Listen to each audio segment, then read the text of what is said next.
She showed up when no one asked her to, and she buzzed about anyway. Even when it was messy, even when she didn't feel ready, especially then. And below it all sat someone still, not hiding, not frozen, just tired. He had loved once, tried once, but over time the sky stopped calling his name. He had made peace with the ground. The bee didn't ask for permission.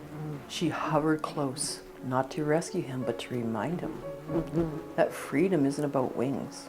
It's about will. And it's never too late to be seen. One by one, the birds turned.